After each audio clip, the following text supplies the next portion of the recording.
on voit une montée drastique des crimes haineux depuis les dernières années. Ça, c'est sans compter la crise du logement. Qui est-ce qui peut se payer une maison aujourd'hui? Les prix n'ont pas de bon sens. Il y a toujours de plus en plus de gens qui dorment dans les rues. C'est ça le capitalisme aujourd'hui. On se croirait dans les années 30. On dirait que la classe ouvrière appauvrie de cette époque-là est en train de se reformer sous nos yeux, pendant qu'il y a des riches parasites qui dorment sur des montagnes d'argent. C'est pour ça qu'il nous faut le 1er mai. C'est pour ça qu'il faut qu'on continue à lutter pour un monde meilleur.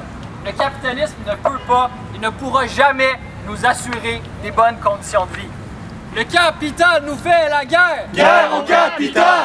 Le capital nous fait la guerre! Guerre au capital!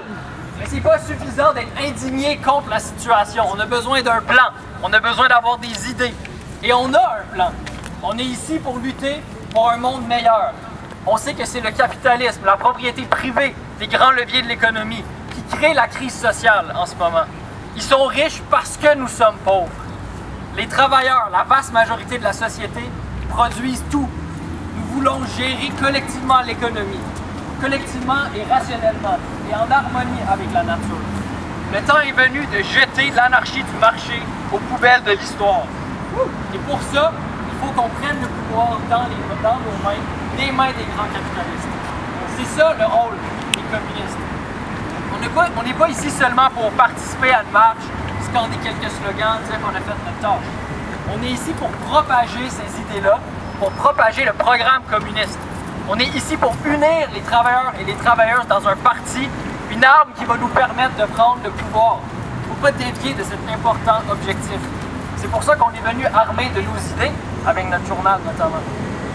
Alors on va aller rencontrer les travailleurs à la manif, les camarades vont faire des speeches avant ou pendant la marche, et on va propager les idées communistes. Puis avant de finir, j'aimerais dire un autre mot. Marx a dit il y a bien longtemps, travailleurs de tous les pays, unissez-vous. Ben c'est pas un accident. Le mouvement ouvrier est international où il n'est rien. Et en ce moment, à l'international, il y a un génocide qui se passe sous nos yeux à Gaza, en Palestine. Un génocide qui est financé par notre gouvernement, par nos capitalistes qui ont des contrats lucratifs avec l'armée israélienne. C'est un génocide qui est encouragé par l'impérialisme américain, l'impérialisme canadien, qui compte sur Israël pour défendre leurs intérêts économiques dans la région. C'est un devoir moral qu'on a de soutenir les Palestiniens. Mais encore une fois, on va plus loin que juste participer, juste être indigné. On n'est pas juste outré, on a un programme. On avance qu'on a besoin que les travailleurs entrent dans cette lutte, que la classe ouvrière organisée entre dans cette lutte pour vraiment faire pression sur l'État canadien, pour bloquer l'envoi d'armes et pour faire tomber ce gouvernement génocidaire. À bas! À bas! Justin le génocidaire! À bas! À bas! Justin le génocidaire! À bas!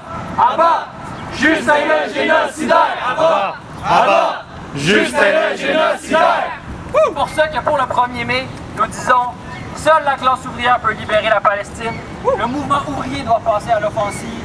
Travailleurs de tous les pays, unissons-nous. Intifada jusqu'à la victoire! » Alors maintenant, on va marcher. On va y aller. Sur des camarades. Toute la marche. Sur des camarades pour m'aider à se comprendre. La barrière, c'est les deux bords de fond. Pour rejoindre parce que j'ai une section IDM.